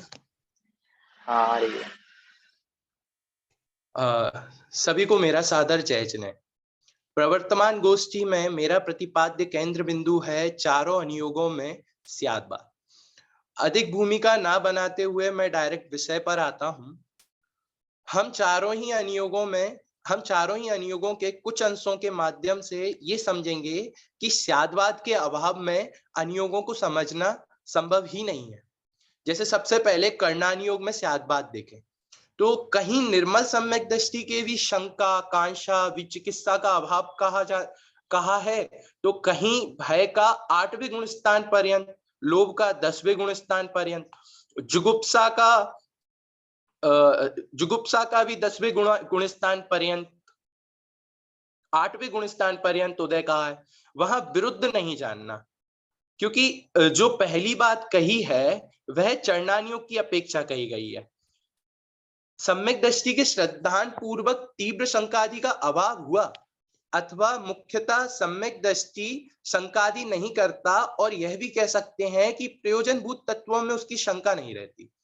तथा जो दूसरी बात कही है कि जो सूक्ष्म शक्ति की अपेक्षा कही गई है, अर्थात उसके अंश के सद्भाव की अपेक्षा कही गई है। जैसे भय आदि का जो उदय 8वें गुणस्थान तक पाया जाता है, इसलिए कर्णानुयोग में वहां तक उसका सद्भाव पाया जाता है। अब चरणानुयोग की अपेक्षा, चरणानुयोग में स्याद्भात देखें तो वहां पर जैसे कहा कि चोरी, परिस्त्री आदि सप्त व्यसन का त्यागी पहली प्रतिमा में कह दिया, तथा वहीं उनका त्याग दूसरी प्रतिमा में कहा। तो इनको भी विरुद्ध नहीं समझना, क्योंकि सप्त व्यसन में तो जो चोरी आदि ऐसे कार्य कहे गए हैं, जो चोरी आदि ऐसे कार्य कहे गए हैं, ग्रहण किए हैं, जिनसे दंड आदि पाता है, तथा लोक में अति निंद है उन कार्यों को ग्रहण करना। तथा जो बाद में लिए गए हैं और जो व्रतों में लिए गए हैं, व्रतों में जो ज्ञानी श्रावक के योग 12 प्रतिमा है, और उनमें जो अचौर्याणु व्रत है, उसमें जो चोरी आदि के त्याग करने योग्य कहे गए हैं, वह ग्रस्त धर्मों से वह वहां पर जो लिए गए हैं वह ग्रस्त धर्म से विरुद्ध होते हैं, वह किंचित लोकनिंद होते हैं। और इसमें फिर आगे भी कहा है, नाना भावों की सापेक्षता से एक ही भाव का अन्य अन्य प्रकार से भी निरूपण करते हैं। जैसे कहीं तो महाव्रतादिक को चारित्र के भेद कहा, कहीं महाव्रतादिक होने पर भी द्रव्यलिंगी को असंयमी कहा, क्योंकि सम्यक वहां पर यह स्याद्भात लगाना कि सम्यक ज्ञान सहित महाव्रतादिक चारित्र हैं और अज्ञान पूर्वक व्रतादिक होने पर भी असंयमी ही है। फिर विनय को भी मिथ्यात्व भी कहा और विनय को तप भी कहा। सो वहां पर भी यही कहते हैं कि जो विनय करने योग्य नहीं उनकी विनय करते हैं और उसे धर्म मानते हैं, सो विनय मिथ्यात्व है। तथा धर्म पद्धति से जो विनय करने योग्य है उनकी यथा योग्य विनय करना, सो विनय तप कहा। अब ऐसे ही द्रव्यानुयोग में भी स्याद्भात कहा कि द्रव्यानुयोग में मोक्ष मार्ग में दर्शन शब्द का प्रयोग किया, उपयोग वर्णन में भी दर्शन शब्द का प्रयोग किया, इंद्रिय वर्णन में भी दर्शन शब्द का प्रयोग किया। तो शास्त्रों में एक ही शब्द का कहीं तो कोई अर्थ होता है और कहीं कोई अर्थ होता है। वह प्रकरण पहचान कर उसका संभवित अर्थ जानना। जैसे मोक्ष मार्ग वाले दर्शन का अर्थ तो श्रद्धा लेना, उपयोग वाले दर्शन का अर्थ वस्तु का सामान्य स्वरूप ग्रहण मात्र लेना, और जो इंद्रिय में दर्शन शब्द का है वह नेत्र द्वारा सिर्फ देखना, अकेला लेना। अब प्रत्यक्ष शब्द का अर्थ भी कई तरीके से लिया गया है। एक तो लोक व्यवहार में इंद्रिय द्वारा जानना, दूसरा प्रमाण भेदों से स्पष्ट प्रतिभास का नाम का है ना विस्दम प्रत्यक्षम, और तीसरा आत्मानुभाव आदि में अनेक अवस्था हो उसका नाम भी उन्होंने प्रत्यक्ष लिया है। ऐसी समय शब्द के भी अनेक अर्थ लिए। तो आत्मा का नाम समय है, सर्व पदार्थों का नाम समय है, काल का नाम समय है, समय मात्र मतलब टाइम जैसे हम बोलते हैं उसका नाम भी समय लिया है, शास्त्र का नाम भी समय लिया है, मत का नाम भी समय लिया है। इस प्रकार अनेक अर्थों में जैसा जहां संभव हो वैसा वहां लेना चाहिए, अन्य को गौण करके। ऐसे ही प्रतमान में भी स्याद्भात लिया। प्रतमान में एक तीर्थंकर के 7 हजारों जीव मोक्ष गए, जबकि कर्णानुयोग के अनुसार तो 6 महीने 8 समय में सिर्फ 608 ही जीव मोक्ष जाते हैं। और तो फिर ये कैसे संभव है? और दूसरी बात, पुराणों में कथाओं में हम लोग पढ़ते हैं कि कई जीव देव देवी के रूप में उत्पन्न होकर फिर वहां से मरकर 7 ही मनुष्य आदि पर्याय के में उत्पन्न होते हैं, जबकि कर्णानुयोग में देव की आयु तो सागरों प्रमाण है और देवियों की आयु पल्यों प्रमाण है। तो ये कैसे संभव है?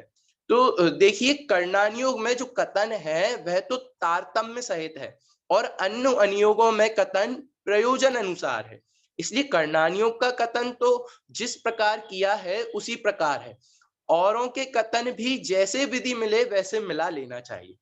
जैसे जो पहली बात मैंने कही थी कि प्रथमानुयोग में एक तीर्थंकर के साथ हजारों जीव मोक्ष गए, तो हजारों मुनि तीर्थंकर के साथ मोक्ष गए, वहां यह जानना कि एक साथ इतने सारे मोक्ष नहीं गए, परंतु जहां तीर्थंकर गमनादि क्रिया मिटाकर स्थिर हुए, वहां उनके साथ इतने मुनि तिष्ठे और फिर आगे पीछे मोक्ष गए।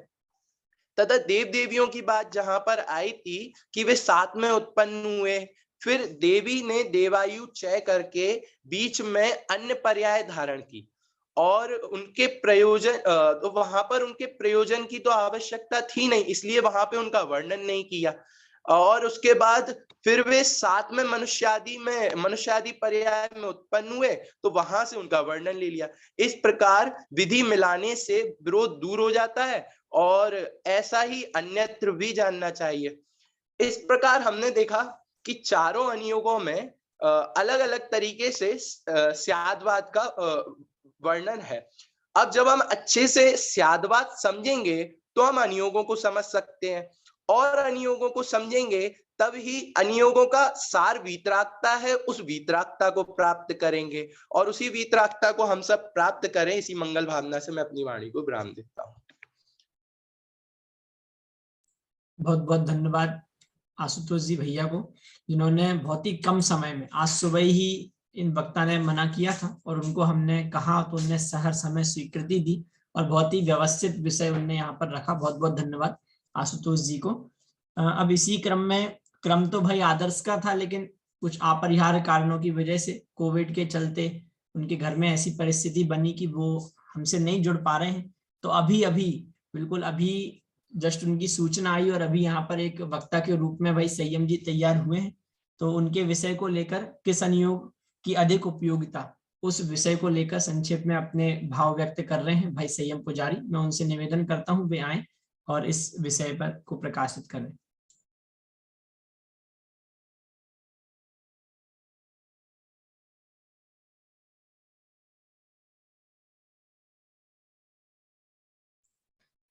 ओम नमः सिद्धेभ्यः।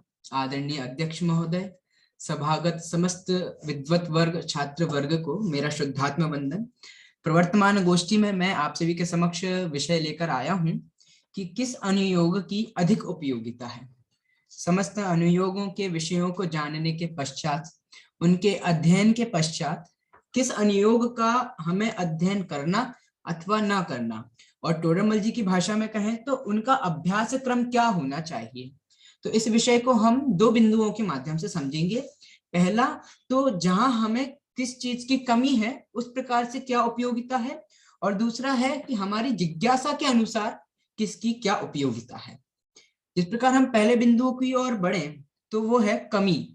तो हमारे जीवन में जिस प्रकार की हमें अपनी कमी दिखाई दे रही हो उस प्रकार से वह अनुयोग हमारे लिए अधिक उपयोगी है। हमें हमारे जीवन में हमारी उन्नति होती हुई ना दिखाई दे रही हो, जरा जरा पे हम अपने आप को डिप्रेशन में ले आते हो, उस समय देखें तो हमें प्रथमानुयोग वह हमारे लिए अधिक उपयोगी है। प्रथमानुयोग में अनेकों, चारुदत्त सेठ की कथा पढ़ो कि कितना भाग्य निष्फल रहा, उसके बाद भी उन्हें कहीं ना कहीं सफलता मिलेगी। मतलब हमें जरा सी हार से कहीं भी थकना नहीं है, रुकना नहीं है। यह अनेकों शिक्षाएं हमें प्रथमानुयोग देता है। इसके पश्चात यदि हमारा रुझान अपने आप को वैज्ञानिक मानने वाले मतों की ओर जाता है कि यह पृथ्वी गोल है अथवा ऐसी है अथवा वैसी है, इस ब्रह्मांड का स्वरूप ये है, इस ओर यदि हमारा रुझान हो रहा हो तो उस समय हमें कर्णानुयोग अधिक पठनीय है, अधिक उपयोगी है, जिससे हमारे उपयोग की सूक्ष्मता भी होगी, विशुद्धता बढ़ेगी, साथ ही साथ हमें सच्चे सत्यार्थ ज्ञान की भी प्राप्ति होगी कि वास्तविकता क्या है, हम उससे भी वाकिफ होंगे। इसके पश्चात हमारे जीवन में यदि हमें हमारे चरित्रहीनता दिखाई दे रही है, हमारा चरित्रहीन हो रहा हो, तो उसके लिए उस समय हमारे लिए चरणानुयोग अधिक उपयोगी है, जो हमें बताएगा कि अपने अंदर दया भाव धारण करो, जीवों पर करुणा लाओ, सभी जीवों में वात्सल्य भाव धारण करो, कोई दुश्मन हो तो उससे घृणा मत करो।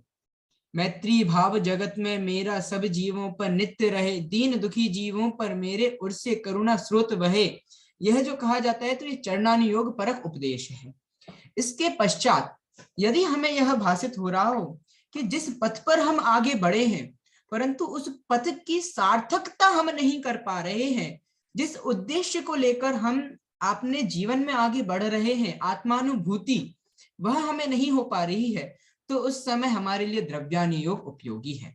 वास्तव में देखा जाए तो किसी भी अनुयोग का अध्ययन करें, यदि वह वीतरागता में हमारे वृद्धि करने वाला है तो वह अनुयोग हमारे लिए प्रति समय उपयोगी है। और द्रव्यानुयोग, इस प्रकार द्रव्यानुयोग हमारे प्रत्येक अनुयोग के साथ उपयोगी होता है।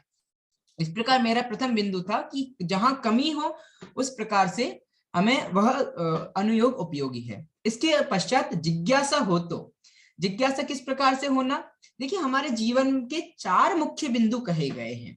जैसे प्रथम है हमारे स्वरूप, दूसरा है आचरण, तीसरा है हमारे भाव और चौथे हैं हमारे आदर्श। जिस समय हमें अपने स्वरूप को पहचानने की जिज्ञासा हो रही हो उस समय हमें द्रव्यानुयोग का अध्ययन अत्यंत आवश्यक है। कहेंगे कि यह जीव कैसा है, न पपत्तो न पमत्तो, न प्रमत्त है न अप्रमत्त है, बस एक ज्ञायक भाव है, ऐसा यह जीव का स्वरूप है। नव तत्व गतत्वेपि यदेकत्वम न मुंचति, जो नव तत्वों में व्याप्त होकर भी जो एक चैतन्य ज्योति है वह हमारा वास्तव में स्वरूप है।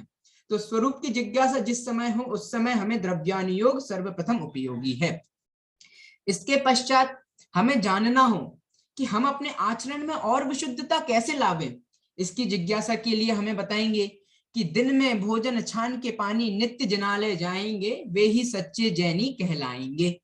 तो उस जिज्ञासा के समाधानार्थ हमें चरणानुयोग उस समय उपयोगी है। इसके पश्चात हमारे भावों की हमें जिज्ञासा बढ़ानी हो, भावों संबंधी जिज्ञासा हो कि मैंने किसी के साथ बुरे भाव किए, मैंने किसी के संदर्भ में अच्छा सोचा, मैंने दया के भाव किए, तो उस समय हमें क्या करना। ऐसी क्यूरियोसिटी बढ़ने पर कर्णानुयोग हमें उपयोगी है, जो हमें बताएगा, जहां सूक्ष्म से सूक्ष्म भावों का अर्थ करके बताएंगे कि यदि आपकी श्रद्धा विपरीत होती है तो 70 कोड़ा कोड़ी सागर पर्यंत तक का आपको बंध हो सकता है।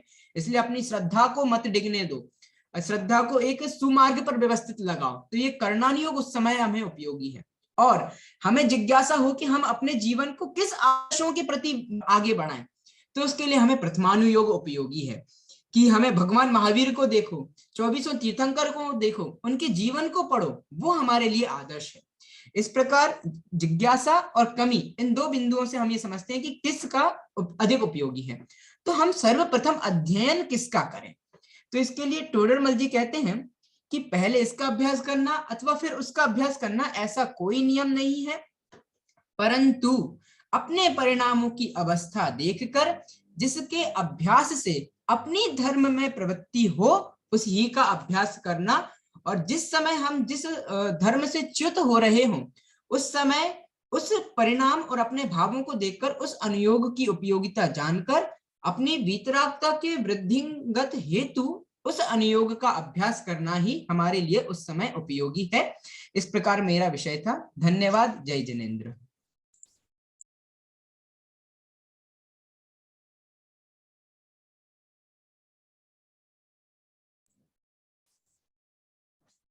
बहुत बहुत धन्यवाद भाई संयम को। मतलब ऐसे हमारे विद्यार्थियों की कला देखने मिलती है कि अभी उनको विषय के लिए कहा और उन्होंने तुरंत ही विषय को तैयार करके और बहुत ही व्यवस्थित विषय को, जितना उन्होंने रखा, बहुत व्यवस्थित विषय को रखा। बहुत बहुत धन्यवाद भाई संयम को।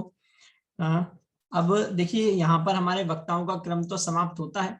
अध्यक्ष महोदय से मैं क्षमा चाहूंगा कि बहुत से जो विद्यार्थी हैं वे जुड़ नहीं पाए और मतलब ऐसी परिस्थिति बनी, विद्यार्थियों की भी उसमें कोई भूल नहीं है। उनने हमें दोपहर में सूचना दी क्योंकि आज ही विद्यार्थी पहुंचे तो किसी को क्वारंटाइन कर दिया गया, किसी के घर में अलग अलग परिस्थिति बनी, तो अपरिहार्य कारणों के वजह से ऐसा हुआ, तो उसके लिए हम क्षमा प्रार्थी हैं।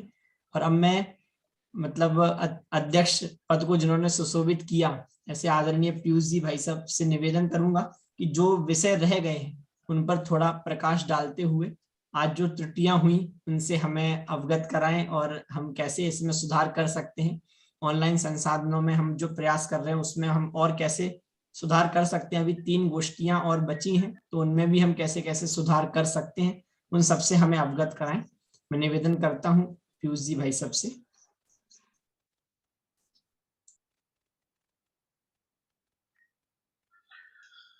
नमो अर्हन्ताणं नमो सिद्धाणं नमो आयर्याणं नमो वज्रायाणं नमो लोये सवसाहुणम्।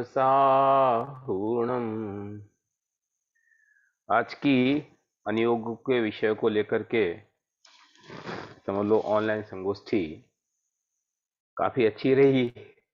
जो बात हम टोकते हैं सो अनुभव ने पहले ही उसके लिए रास्ता निकाल लिया, तो उसको कहने का कोई सेंस नहीं है। सही बात है, परिस्थितियां बहुत विपरीत अलग अलग प्रकार की होती हैं तो अपने वश में नहीं होती हैं, और उन परिस्थितियों के हिसाब से फ्लेक्सिबल हो जाना अपनी मजबूरी है। तो ओवरऑल जितने वक्ताओं ने बोला बहुत अच्छा बोला।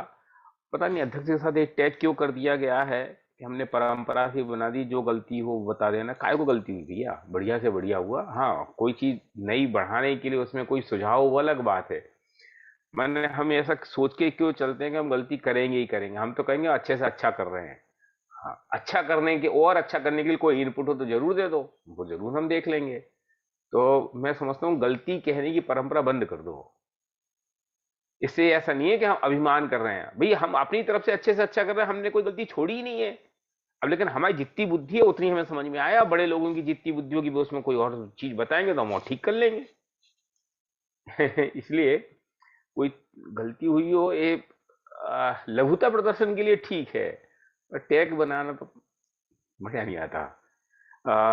अब गोष्ठी के संदर्भ में अगर मैं कहूं तो गोष्ठी लगभग ठीक रही। मैं लगभग इसलिए बोल रहा हूं क्योंकि कई वक्ताओं ने तत्काल बोला और कुछ विषय आए ही नहीं, और जिन विद्यार्थियों ने बोला वो ऑनलाइन साधन से बोला और आज ही वे घर पहुंचे थे, तो उनके पास अपेक्षित इस प्रकार की व्यवस्था नहीं रही। इसलिए गोष्ठी ठीक रही। जिन वक्ताओं ने बोला उन्होंने काफी अच्छा बोला। अब जैसे मैं सबसे पहले अरहंत की बात करूं, उपाध्याय कनिष्ठ से था, उसका विषय था अनुयोगों का आधार। उसके साहस की इस बात के लिए हम दाद देना चाहेंगे कि नेट नहीं होने पर भी उसने टेलीफोन पे उसको कहा। माने ये शाबाशी का विषय है। नहीं तो लड़के को तो बहाना है, और जेन्युइन बहाना है कि साहब नहीं जो ऐड हो पाए, हम क्या करें, हम नहीं है जो, हम तो फोन से सूचना भी दे रहे।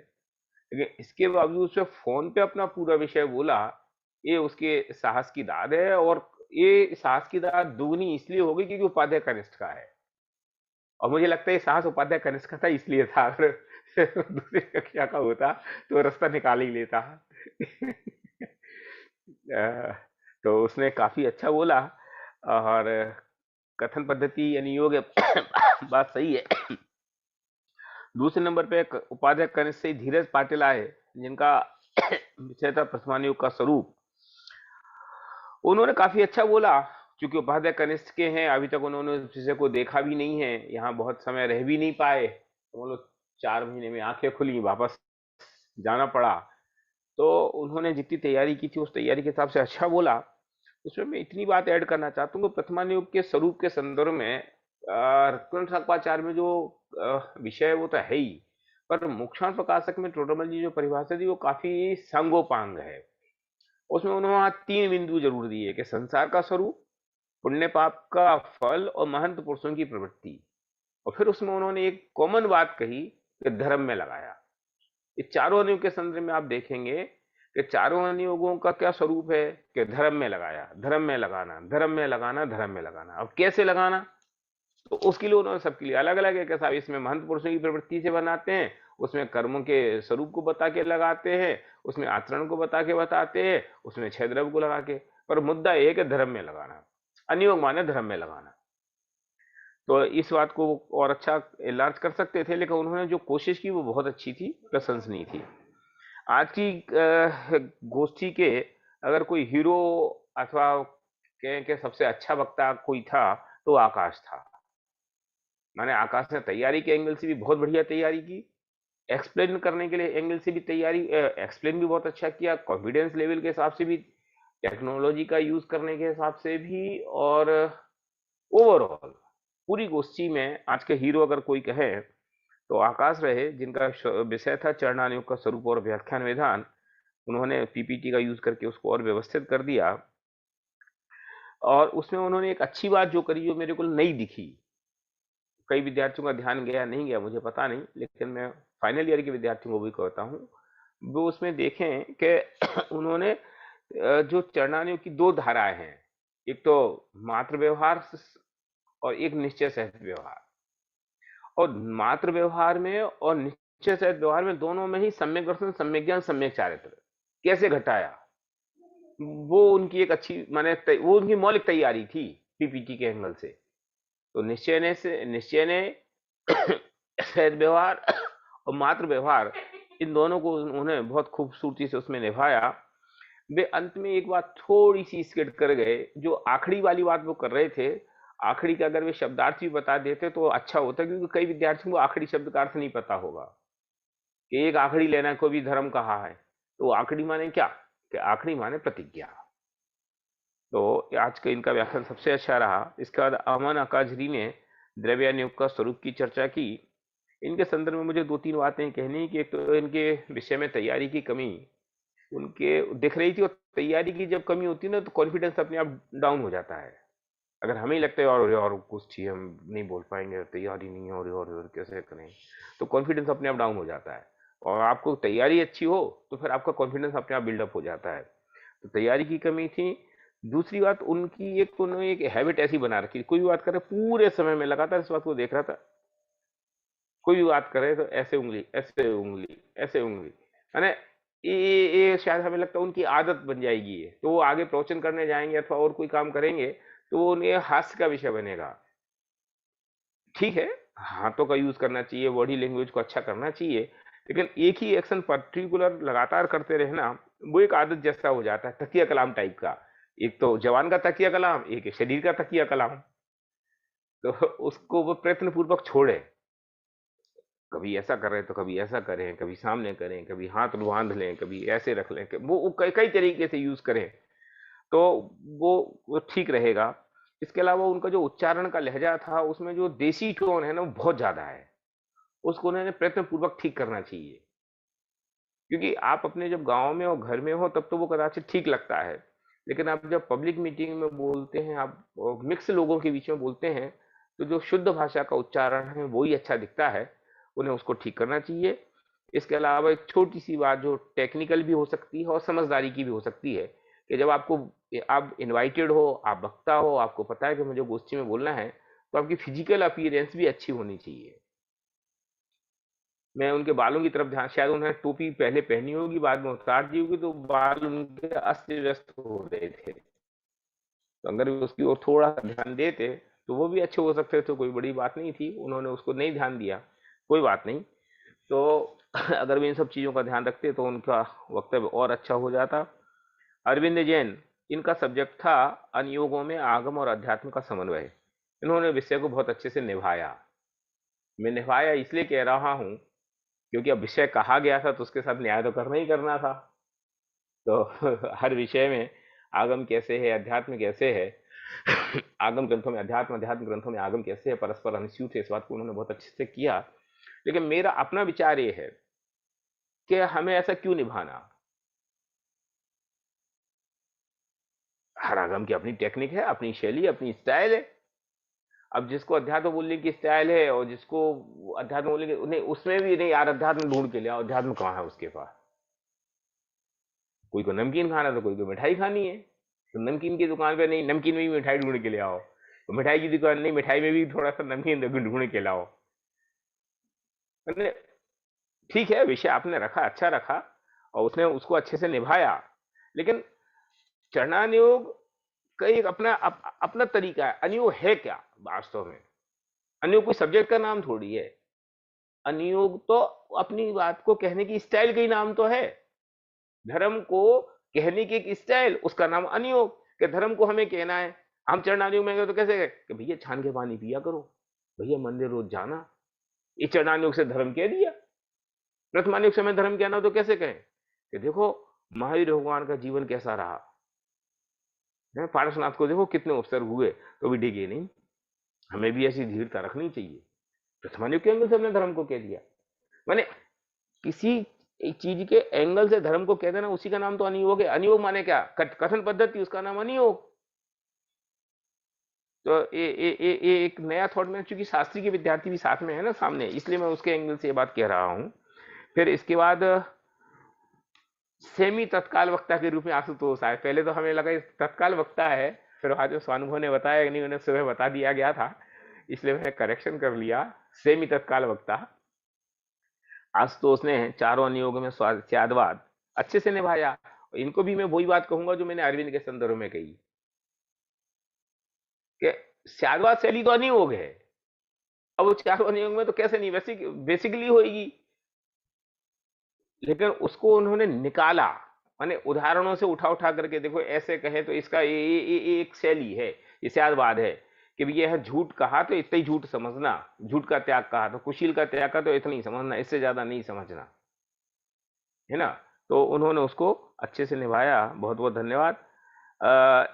इसके बाद आदर्श की जगह जो असली तात्कालिक वक्ता के रूप में आए संयम, तो उन्होंने अपनी जो क्या बोलते हैं उनकी जो ख्याति बनी है, उस ख्याति को उन्होंने सुरक्षित रखा। इसलिए मैं ये नहीं कह रहा अच्छा बोला, क्यों उनसे तो हर आदमी यही उम्मीद करता है कि अच्छा बोलेंगे बोलेंगे, बोलना ही चाहिए, लेकिन उसमें एक तमगा और इसलिए लग गया क्योंकि उन्होंने तत्काल बोला, और उन्होंने किसकी उपयोगिता है इसको बहुत अच्छे से निभाया, और दो एंगल के कमी और जिज्ञासा के एंगल से बहुत अच्छे से उन्होंने निभाया। इसमें मैं एक छोटी सी करेक्शन इतना और करना चाहता हूँ, जब कर्णानुयोग की बात भी कर रहे थे तो उसमें उन्होंने ये कहा था कि वैज्ञानिकता हावी हो रही तो हमें कर्णानुयोग की तरफ जाना चाहिए। मैं इसको ऐसा कहता हूँ कि वैज्ञानिकता शब्द ना बोल करके अगर आप क्षयोक्षम हावी हो रहा बोलते तो ज्यादा सटीक हो जाता। पूछो क्यों? क्योंकि ऐसा कहकर के हम ये कहना चाहते जैन धर्म वैज्ञानिक नहीं है क्या? हम वैज्ञानिकता से जैन दर्शन को क्यों हटाना चाहते हैं? क्षयोक्षम में तो ठीक है, लेकिन वैज्ञानिक जैन दर्शन की हर चीज लगभग वैज्ञानिक है, लगभग क्यों पूरी वैज्ञानिक है। अब आधुनिक विज्ञान के पैरामीटर छोटे हैं और वे पैरामीटर हमारे इस विज्ञान को नहीं नाप पाते, उसकी समस्या है। माने हमारी टांग लंबी है और तुम्हारा फीता छोटा है, तो ये हमारी टांग की समस्या है कि फीता की समस्या है? समझे ना। तो इसलिए जैन धर्म पूरी तरह वैज्ञानिक है। फिर वो क्यों नहीं सिद्ध कर पाते? क्योंकि उसके पास इंस्ट्रूमेंट नहीं है। जिन चीजों को उसने डेवलप कर लिया उसको उसने नापा तो वे प्रमाणित निकली। पेड़ों में जान होती है, जब तक जगदीश चंद्र बसु ने नहीं बताया था जब तक कोई नहीं मानता था, लेकिन उनने मान ली तो प्रूफ ही हुई ना। नहीं हुआ नहीं तो ये तो नहीं हुआ ना। ऐसे ही कि बिना छने पानी में जीव हैं और छने पानी में नहीं है, जब तक वो माइक्रोस्कोप का आविष्कार नहीं हुआ था जब तक कोई नहीं मानता था। अब उन्हें गिन लिए तो अब एक गिनती के बताते, हम असंख्यात बताते। तो अब जब और बड़ा माइक्रोस्कोप आ जाएगा तो और बड़ी बताने लगेंगे, और उनके तो दायरे रोज बदल रहे। हम तो डे वन से वही कह रहे जो आज तक कह रहे हैं। हमारे आदिनाथ ने भी वही कही थी, महावीर ने भी वही कही थी। तो हम तो प्योर वैज्ञानिक हैं है ना। इसलिए क्षयोक्षम ज्ञान को हावी कहने से क्या होता है कि जब ज्ञान के अभिमान में जब आदमी उसको एक्सेप्ट नहीं करता तो उसको करना नहीं। भैया कहाँ खड़े हो समझ में आ जा रहा है, हिसाब से नीचे धरती पे उतर के आओ। कि तुम कहाँ गए? कि चंद्रमा पे। कि कितने किलोमीटर गए? 1000। टिलटिली भी, कृष्ण चंद जी की भाषा में टिलटिली भी ना आए। यहाँ तो कितनी योजनाओं का हिसाब किताब हो, कैसी स्पीड से भी चल रहे हैं, तुम उनको छू भी नहीं सकते। चलो, तो उन्होंने काफी अच्छा किया। और फिर अंत में प्रथम अध्ययन के लिए टोडरमल जी की जो दोनों बैलेंस की पद्धति है उसकी भी चर्चा उन्होंने अच्छे से करके विषय का सांगोपांग समापन किया। इस प्रकार से गोष्ठी अच्छी रही। दो बातें मैं इसमें अपनी तरफ से ऐड करना चाहता हूं। अगर मैं इस एंगल से बंटवारा करने की कोशिश करूं कि द्रव्यानुयोग और कर्णानुयोग ये वर्सेटाइल है। वर्सेटाइल माने सदाकालिक से है, उनमें कोई चेंज नहीं होता। लेकिन जो दो अनुयोग हैं, प्रथमानुयोग और चरणानुयोग, ये टाइम फ्रेम से बदल जाते हैं। कैसे? कि इस 24 में इन महापुरुषों की, इन 63 सलाह का पुरुषों की चर्चा होगी। अब अगली जब 24वीं आएगी तो उनकी महापुरुषों की चर्चा होगी, इनकी नहीं होगी। इनकी तो इतनी से भर होगी कि भूतकाल के तीर्थंकर ये थे, पर बाकी चर्चा तो नहीं की होगी। जैसी आज महावीर भगवान की हो रही वैसी वहां उन भगवान की होगी। हमें तो आज उनके नाम भी याद नहीं है तत्काल, है ना। लेकिन उस जमाने में भी 148 प्रकृतियां, माने आज भी 148 है कर्म की, और तब भी 148 ही रहेंगी। तब भी आत्मा में समझ लो असंख्यात शक्तियां हैं, और आज भी आत्मा में असंख्यात शक्तियां हैं। तो ये दो अनुयोग वर्सेटाइल जैसे रहेंगे, और प्रथमानुयोग और चरणानुयोग देश काल की परिस्थिति से बदल जाएंगे। क्यों? टाइम में जैसा टाइम होगा उसके हिसाब से तो उसकी चर्चा की जाएगी। पंचकर्णा के बदल जाएंगे, पंचकर्णा के तरीके बदल जाएंगे, कितनी सारी चीजें बदलेंगी। अब इसमें मैं थोड़ी सी खतरनाक बात, जो मैं सामान्यतः कहने से बचने की कोशिश करता हूं, लेकिन मैं कह देता हूं। इसलिए मैं बचने की कोशिश इसलिए कहता हूं क्योंकि उसको सावधानी से सुनो। कि प्रथमानुयोग क्या किस काम में आया?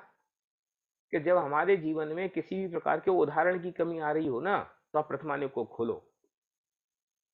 जब देखो, जब हम ही के लिए समस्या खड़ी करते, साली इतनी मेहनत करते, कोई हमें धन्यवाद ही नहीं करता, हर आदमी हमें परेशान करता रहता। अरे कहाँ सो रहे हो भैया? प्रथमानुयोग में देखो कितने आदमी हैं, उनको कितने कितने महापुरुषों को कैसे कैसे, अरे हनुमान की अम्मा को देखो कितनी परेशानी हुई थी, सर्वमोक्षगामी छोटे मोटे आदमी, और जन्म कहाँ हुआ?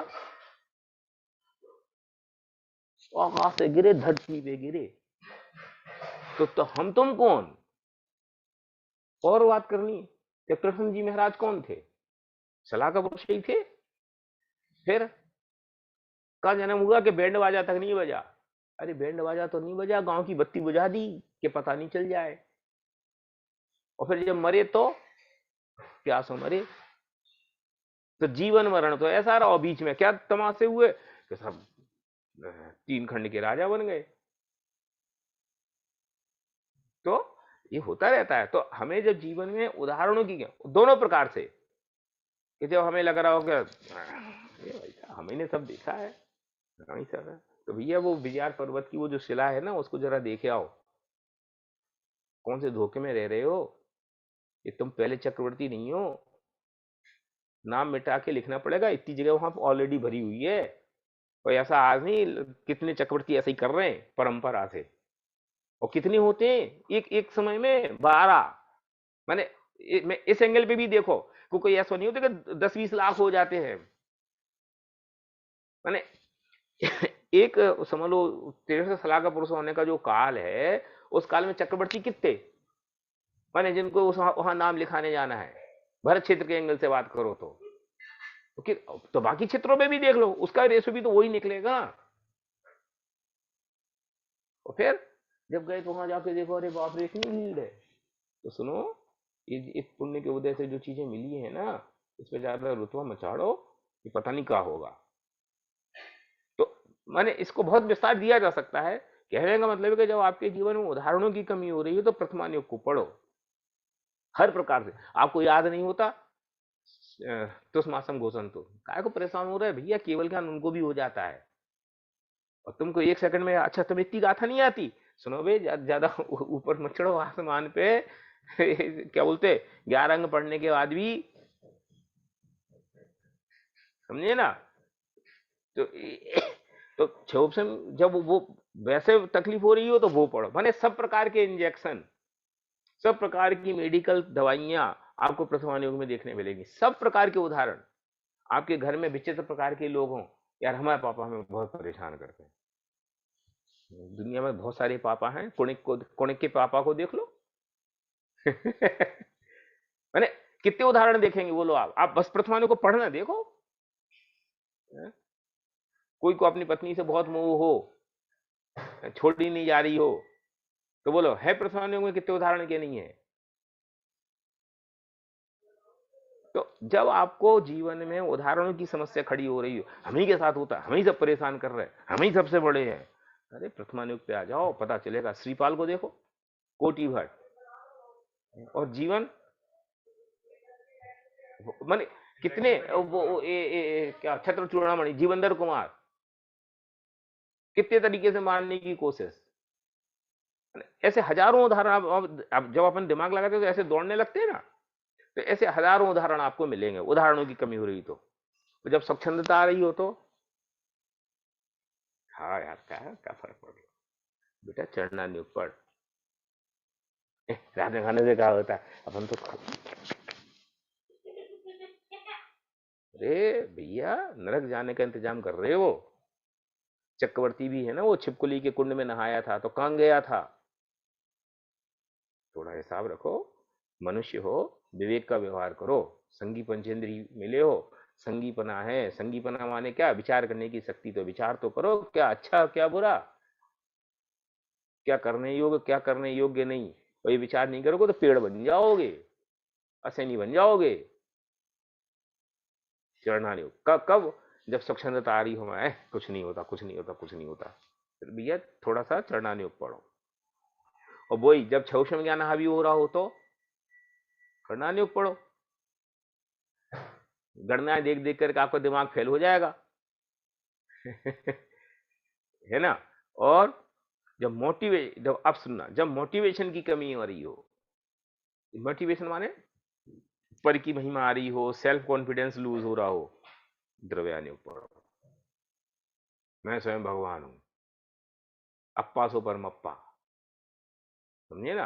ये क्या द्रव्यानि हो गए, कहाँ पागल का धूल में भगवान, धूल में खेल रहे हैं भैया। ये बनाया बनाया भगवान है, काय के लिए परेशान हो रहा है। इससे बड़ा मोटिवेशन क्या होता है बोलो भाई। मोटिवेशन में क्या होता है, ये तो कहते थे तुम चाहो तो पत्थर से भी आप पानी निकाल सकते हो, निचोड़ने की ताकत हो तो आसमान से भी छेद कर सकते हो। जी तो कह रहे कि नरक का आदमी भी संगी पंचेंद्रियों के भगवान बन सकता है। कि वे नरक में पड़े थे जी, निगोद में पड़े थे और मनुष्य हुए और केवल ज्ञान हो गया, और हम तो यही खेल रहे, हम उनकी कथाएं पढ़ रहे। दम चाहिए पुरुषार्थ करने की, ताकत चाहिए, तो काम तो 1 मिनट में होता है। क्या बातें कर रहे हो, समझे ना। तो जब मोटिवेशन की कमी हो, पर की महिमा आ रही हो, तो फिर हमें द्रव्यानुयोग का अध्ययन करना चाहिए, ठीक है ना। इस प्रकार से इस गोष्ठी के संदर्भ में जो कुछ अपडेट्स या तो कुछ विशेष बातें मुझे कहनी थी, मैंने अपनी तरफ से कही। और व्याख्यान विधान के संदर्भ में मैं एक बात और कहूंगा कि शायद व्याख्यान विधान का जितना सटीक विश्लेषण मुक्षण प्रकाशक में है, किसी और दूसरी जगह नहीं है। मैंने जहां जहां चार अनुयोग की चर्चा आपको शास्त्रों में मिलेगी, चाहे पुरुषार्थ उपाय हो, चाहे रत्नकंठ साहब का चार हो, चाहे दूसरे ग्रंथ हो, वहां केवल परिभाषात्मक ही चर्चा मिलेगी। और मिलेगी तो उनकी विस्तार टीका करने में थोड़ा बहुत विस्तार भी मिलेगा, बाकी जो विस्तार मिलेगा वो इस मुक्षण प्रकाशक के आश्रय का मिलेगा, आप देखना कभी। और मुक्षण प्रकाशक में जो उसकी पद्धति समझ लो, 4 एंगल के प्रयोजन, व्याख्यान पद्धति, दोष कल्पना और उसका निराकरण, ये बिल्कुल मौलिक। और टूडरमल जी उसको बहुत विस्तार के साथ विकसित किया है। मैंने चारों अनुयोग के संदर्भ में इतना संतुलित लेख, इतना बड़ा निबंध आपको कहीं और पढ़ने नहीं मिलेगा। और आज की ये गोष्ठी उसको समर्पित थी और काफी अच्छी गोष्ठी हुई, विद्यार्थियों ने अच्छे से निभाया। आप सबको बहुत बहुत धन्यवाद, आपने हमें बुलाया, इसके लिए आपका आभार। भाई साहब से निवेदन है 2 श्रेष्ठ वक्ताओं का चयन करें। अरे हमें बता तो दिया दादा, 2 एक उपाध्याय वर्ग से भाई साहब, एक शास्त्री वर्ग से। अब उपाध्याय वर्ग से अगर कहना हो तो जो इस बच्चे ने फोन से बोला था, मैं उसको ही कहना चाहूंगा, क्योंकि उसने फोन पे बोल के अपनी हिम्मत तो दिखाई कम से कम। क्योंकि सब्जेक्ट के एंगल से तो दोनों बच्चे बराबर थे। अब अगर हिम्मत के कोई मार्क देने हो तो अरिहंत को देने चाहिए। इसलिए अगर बाध्यता हो तो अरिहंत और आकाश, नहीं तो आकाश। बहुत बहुत धन्यवाद दोनों ही आदरणीय भाई शास्त्री वर्ग साहब से का। भी एक कर लो। भाई साहब आकाश भी उपाध्याय वर्ग के ही है। तो फिर रुको, फिर वो आकाश हो गया ये उपाध्याय वर्ग से, हमें क्या मालूम। और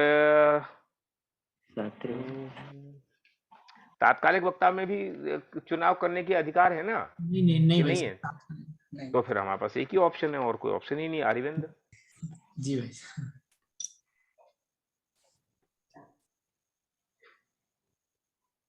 संयम को बड़ा दुख हो गया।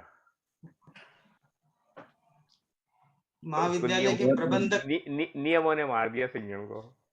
महाविद्यालय के प्रबंधक महोदय के विशेष अधिकार का प्रयोग करते हुए अरिहंत जैन को विशेष पुरस्कार दिया जाए।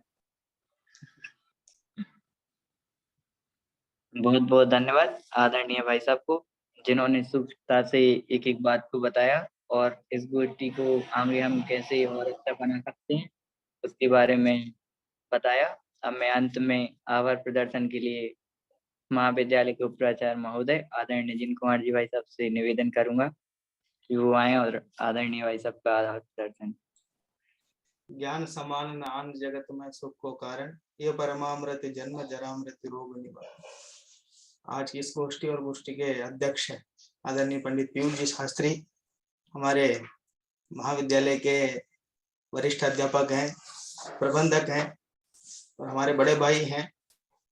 और कितने क्या शब्दों में कहें, ये तो हम उनके साथ रहते हैं तो उनका वात्सल्य अपनापन उसे महसूस करते हैं। शब्दों में बयां करना मुश्किल काम है। पीयूष जी को जब भी याद करता हूँ श्रद्धा गुण की याद आती है। श्रद्धा गुण का जैसा काम रहता है, हाँ या ना, या तो इधर या तो इधर, या तो अस्ति या तो नास्ति। तो कोई भी अगर वो निर्णय लेते हैं तो उसमें 100% ये सही है। वो चाहे भगवान भी सामने आके खड़े होके कहें कि ये गलत है तो भी वो मानेंगे नहीं। वो उनको अगर सही लगता है तो सब जगह सही है, उनको गलत लगता है तो सब जगह गलत है। तो वो कहते हैं ना, मनोवचन काय कृतकारी तनिमोदना, सभी से एक निर्णय उनका रहता है। स्पष्टवादी हैं, ये सबसे बड़ी विशेषता उनकी है। और कुशल व्यवस्थापक तो वे हैं ही, चाहे अपना जयपुर का पंचकल्याणक हो, शिखर जी का कार्यक्रम हो, यात्राएं जो संपन्न हुई, प्रतिवर्ष जो 2-2 शिविर लगते हैं, ये सब इस बात के जीते जागते उदाहरण हैं। उनके कुशल व्यवस्थापक के ये सब उदाहरण हैं। पूर्ण नैतिकता के साथ जीवन जीते हैं। वैसे ये देखा जाता है व्यवस्थापक जैसी दृष्टि जिसे हम देखते हैं, व्यवस्थापक जो होते हैं, जैसे दादा भी कहते हैं, वो वजन तोलने वाला जो व्यक्ति होता है मशीन लेकर के, वो मशीन के ऊपर जिम्मेदारी छोड़ दें तो फिर कोई दिक्कत नहीं है, पर वो किसी व्यक्ति के हाथ में हो तो गड़बड़ हो जाता मामला। पर ऐसा नहीं है इनके साथ, कभी ऐसा निजी कार्यों में किसी प्रकार का कोई उपयोग ये करते नहीं है। इनको देख के वैसे मैं भी सीखता हूँ कई मामलों में। और यहाँ जयपुर में रहने वाले जो अपने शास्त्री हैं अनेकों, तो सभी के पास एक ऑप्शन रहता है। कोई भी किसी भी परिस्थिति में कोई मुश्किल में हो तो जरूर पीयूष जी को याद करते हैं। बहुत बड़ी उनकी विशेषता है। 16वें बैच के विद्यार्थी रहे हैं। 1992 से लेकर के 97 तक यहाँ उन्होंने अध्ययन किया।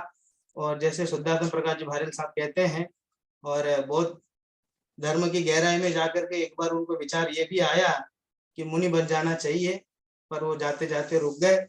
और अब ये तो उनके आत्मकल्याण में हो सकता है, वो क्या अवरोध हुआ हो, पर हमें तो लाभ हुआ उससे। और शास्त्री के बाद बीएड भी उन्होंने किया। केरल में जाकर के उन्होंने बीएड किया और एमए जैन दर्शन से और हिंदी से भी किया है। और उपाध्याय वरिष्ठ में 5वें स्थान पर शायद अपनी कक्षा में, वो पूरे जो उन्होंने परीक्षा दी, जो बोर्ड की परीक्षा होती है उसमें 5वें स्थान पर वे रहे हैं। बहुत प्रतिभाशाली विद्यार्थी के रूप में उन्होंने उनका अध्ययन काल रहा। पश्चात बहुत दीर्घ काल तक यहाँ रह करके प्रबंधक पद पर रहते हुए वे अपनी सेवाएं दे रहे हैं। मोक्ष मार्ग प्रकाशक है तो प्रकाशक हैं, और न्याय दीपिका आदि जो न्याय के गूढ़ गंभीर विषय हैं उनको सरल तरीके से उनकी एक शैली है पढ़ाने की, उनकी अपनी एक अलग शैली है। शास्त्री द्वितीय तृतीय वर्ष वाले जानते हैं, उस शैली से उनसे पढ़ने में एक अलग आनंद आता है। अगर यदि बालों को जड़ना अगर इस बात का प्रमाण है कि व्यक्ति बहुत अनुभवी है, बहुत संघर्षशील है, किसी अपेक्षा से अगर इस बात को हम कहें तो वो अपेक्षा यही होगी कि पंडित पीयूष जी शास्त्री हैं। तो बहुत हृदय से मैं उनका आभार व्यक्त करता हूँ। वे अपने परिवार के हैं, इसी तरह उनका साथ बना रहे। कोई भी कार्य हो वे कहने से चूकते नहीं है। विद्यालय का कोई भी काम हो, व्यवस्था हो, वे निरंतर कहते हैं। अच्छा लगता है, इसी तरह कहते रहें, हमारे साथ उनका जरूर बना रहे तो विद्यालय की और गतिविधियां सम्यकतः चलती रहेंगी। मैं समस्त महाविद्यालय परिवार की ओर से हार्दिक हार्दिक आभार करता हूँ। सभी वक्ताओं, संचालक, मंगलाचरण करता, श्रेष्ठ वक्ता सभी का हार्दिक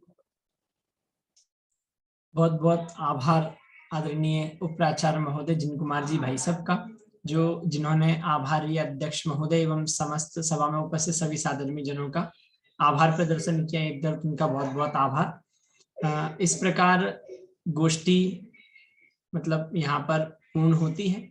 अध्यक्ष महोदय की आज्ञा से हम यहाँ पर गोष्ठी को विराम देते हैं। एक बार अंतिम मंगल करते हुए हम इस सभा का विसर्जन करेंगे। सभी लोग सावधान हो जावें।